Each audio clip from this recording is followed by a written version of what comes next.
Sir ఇప్పటి వరకు మనం ఏంటంటే వెస్ట్ సైడే చూసాము. వెస్ట్ సైడ్ రేట్లు ఏ విధంగా ఉన్నాయో కూడా మీరు చూస్తూనే ఉన్నారు. చాలామంది వెస్ట్ సైడ్ ఇన్వెస్ట్ చేయడం వాళ్ళు ఈస్ట్ సైడ్ వైపు ఇన్వెస్ట్ చేయడానికి చూస్తున్నారు.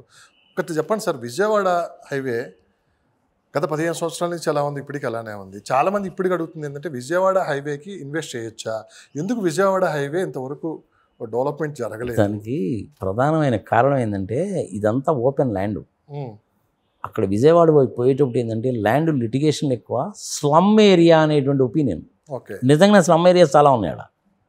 అందుకని చెప్పి నీకు విజయవాడ పోయేటువంటి దారిలో డెవలప్మెంట్ అనేటువంటిది 10 ఉంటే ఇక్కడ నీకు 50 ఉంటుంది. ఇప్పుడు శ్రీశైలం రోడ్లో మళ్ళీ నీకు ఆ ప్రాబ్లం లేదు. శ్రీశైలం రోడ్డు ఏమవుతుందంటే పోయే కొద్ది విలేజెస్ ఉన్నాయి, అందుకని నీకు ప్రాబ్లం లేదు. ఇటు మేడ్చల్ పోయే వైపు ఉందనుకోండి నీకు ఆ ప్రాబ్లం లేదు. సార్ ఫ్యూచర్లో 360 degrees కంప్లీట్ హైదరాబాద్ ఒకే విధంగా అభివృద్ధి జరుగుతుందా? జరగదు. ఒక్క హైదరాబాద్కే కాదు, ఏ సిటీకి కూడా నాకు జరగదు. ఇప్పుడు నీకు ఢిల్లీ సిటీ కన్నా తీసుకున్నావు అనుకో, ఓల్డ్ ఢిల్లీ వైపు ఏం డెవలప్మెంట్ జరుగుతుంది? నీకు జరగదు. డెవలప్మెంట్ అంతా కూడాను యమునా రివర్కి అవతల నోయిడా, గుర్గాన్ అంటే జరుగుతుంది. సిటీకి 100 కిలోమీటర్ల దూరం వెళ్ళి కూడా ఇన్వెస్ట్ చేస్తున్నారు సార్, అక్కడ కూడా ప్లాట్లు కొంటున్నారు. ఎంతవరకు సేఫ్ సార్ ఇది? అవన్నీ కూడాను ఇన్వెస్ట్మెంట్ పర్పస్ కోసం చేసే, కానీ వీళ్ళు వెళ్ళి అక్కడ ఇల్లు కట్టుకునేది లాంగ్ టైం ఇన్వెస్ట్ చేసే వాళ్ళకే అంతే. సార్ డబ్బులు ఎక్కువైనటువంటి వాళ్ళు చేసే పనులు. ఇప్పుడు మన కేఏ పాల్ గారు ఉన్నారు, జహీరాబాద్ దగ్గర 110 ఎకరాలు ఉంది ఆయనకి. ఇప్పటికీ ఆయన అది ఎప్పుడో కొనిపెట్టాడు. అది ఇప్పటికీ ఆయన పేరు మీద ఉందా? ట్రస్ట్ పేరు మీద ఉంది. అట్లా కొనిపెట్టుకునే వాళ్ళు చాలామంది ఉంటారు. ఇప్పుడు నేను సుచిత్ర సర్కిల్ దగ్గర నా ఇల్లు ఉంది. నేను కొనుక్కున్నప్పుడు నాకు 3200, 3300 పడింది. ఇప్పుడు 7000కి తక్కువ లేదు. ఫుల్లీ డెవలప్డ్ అనమాట ఈ 7 ఇయర్స్లో. ఎంతవరకు డెవలప్ అయిందంటే అది మేడ్చల్ దాటిపోయింది.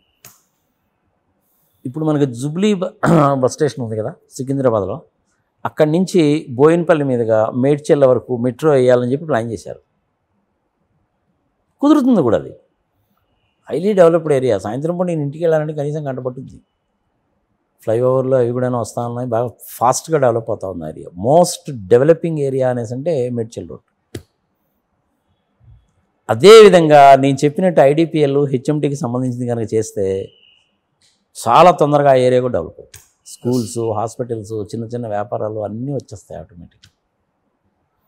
హైదరాబాద్కి ఏం దిగులేదా రియల్ ఎస్టేట్ అనేది? బాగా రిచెస్ట్ పీపుల్ అంతా జూబ్లీస్, బంజారాస్లో ఉండేవాళ్ళు సిటీకి దూరంగా ఉండడానికి ఇష్టపడుతున్నారు. ఏ వైపు వెళ్తున్నారంటే ఏముంది దానికి, అది వాడి ఇష్టం. అది ఏదో ఫామ్ హౌస్ అంటారు, అదంటారు, ఇదంటారు, పోతుంటారు. ఇప్పుడు అక్కినే నాగేశ్వర గారే ఉన్నారు. ఇంతకుముందు ఎక్కడ ఉన్నాడు ఆయన? బంజారాస్లోనేగా ఉంది, సుబ్బరామరెడ్డి ఇంటి పక్కనేగా. ఇప్పుడు దాన్ని కమర్షియల్ ఏరియా కింద డిక్లేర్ చేశారు, రోడ్ని బిల్డింగ్ ఇచ్చేశాడు. వాళ్ళు వచ్చి ఇక్కడ ఎక్కడ ఉంటున్నారు? జూబ్లీ హిల్స్లో ఉంటున్నారు. ఇప్పుడు జూబ్లీ హిల్స్ కూడా కొన్నాళ్ళు పోయిన తర్వాత ఇలాగే క్రౌడెడ్ అయిపోయింది అనుకోండి, ఇంకా దూరం వెళ్తారు అంతే. టోటల్గా హైదరాబాద్లో ఉండే పాపులేషన్లో మీరు చెప్పేటువంటి వాళ్ళు ఒక 2% కంటే ఎక్కువ ఉండరు. మిగిలిన 98% అంతా కూడాను సామాన్య మానవులు, middle class, hire middle class. 2% గుప్పెట్లోనే ఉంటుంది కదా మొత్తం. ఆ 2% గుప్పెట్లో ఏముంటుంది? ఏముండదు. వాళ్ళంతా కూడా పోతారు, అక్కడ కొనుక్కుంటారు అంతే. అంతవరకే. ల్యాండ్ అనేటువంటిది గవర్నమెంట్ ల్యాండే చాలా ఉంది హైదరాబాద్కి చుట్టుపక్కల. ఈ పొలిటీషియన్స్ చేసేటువంటి దిక్కుమాలిన బలం మూలంగా ల్యాండ్ స్కేర్సిటీ వస్తుంది. ఏంటి సార్ ఈ మధ్య ఒక మాట వినిపిస్తుంది, ఎంతవరకు నిజమో తెలియదు కానీ బయట అయితే ఒక చర్చ నడుస్తుంది. ముఖేష్ అంబానీ కూడా హైదరాబాద్ రియల్ ఎస్టేట్లో పెట్టుబడులు పెడుతున్నారు, కొన్ని వేల కోట్ల రూపాయలు ఇక్కడ ఇన్వెస్ట్ చేయబోతున్నారు అని చెప్పి వినిపిస్తున్న మాట. ఇది ఎంతవరకు నిజం?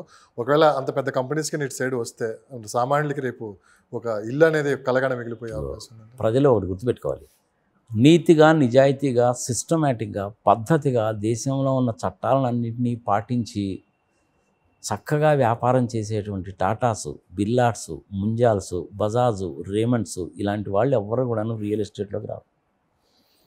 నాకు తెలిసి ఈవెన్ ముఖేష్ అంబానీ కూడా రియల్ ఎస్టేట్లోకి రాడు.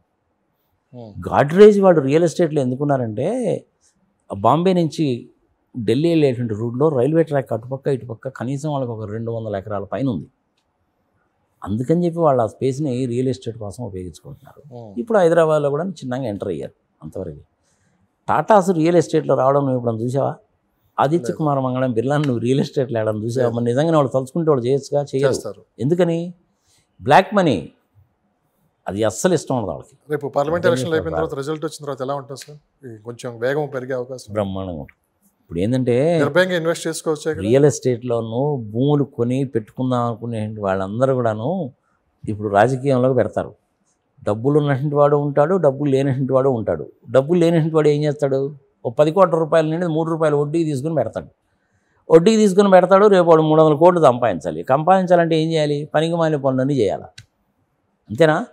అందుకని నేనేం చెప్తానండి ప్రజలకి, 5,000కి 10,000కి కకృతి పడి నువ్వు కనుక ఓటు వేసావంటే నీ బతుకు బస్ స్టాండ్ అయిపోద్దురా, పిచ్చమండ హడకలారా అని చెప్తాను నేను. మీకు ఒక స్కూల్ ఉండదు, హాస్పిటల్ ఉండదు, రోడ్డు ఉండదు, తాగునీరు ఉండదు. అసలు మంచినీళ్ళు కొనుక్కొని తాగడం ఏందా? ఇంతకంటే దరిద్రం అసలు ఇంకోటి ఉంటుందా?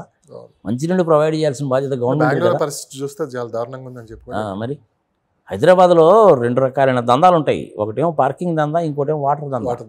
ఇప్పుడు పార్కింగ్ దందా తగ్గింది, వాటర్ దందా కూడా కొంచెం తగ్గింది. ఇప్పుడు వీళ్ళు ఏం చేశారంటే వాటర్ కొనుక్కొని తాగడం. మినరల్ వాటర్ అంటారు. మినరల్ వాటర్ కాదు, పాడు కాదు, అది బోరింగ్లో నుంచి వాటర్ తీసేదని దాన్ని మొలకట్టి మనకు బాటిల్స్లో ఇస్తారు.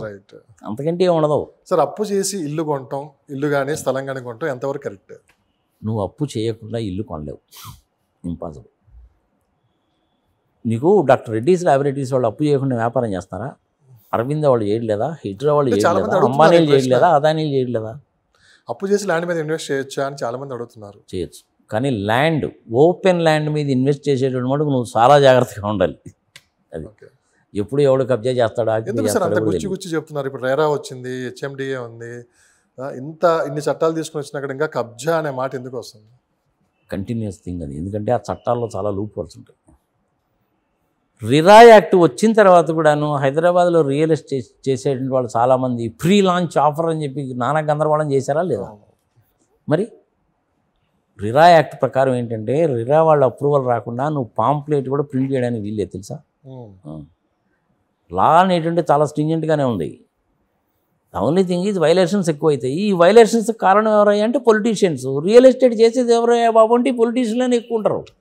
వాడు అడ్డగోలుగా సంపాదించిన డబ్బులని తీసుకొచ్చి పెట్టేది భూముల్లోనూ బంగారంలోనేగా. మరి షేర్స్లో కూడా మళ్ళీ బెటర్, తెలిసే వాళ్ళు షేర్స్లో కనుక పెడితే ఏంటంటే బ్యాంక్ ట్రాన్సాక్షన్ చేయాలి, డీమ్యాట్ అకౌంట్స్ కాబట్టి.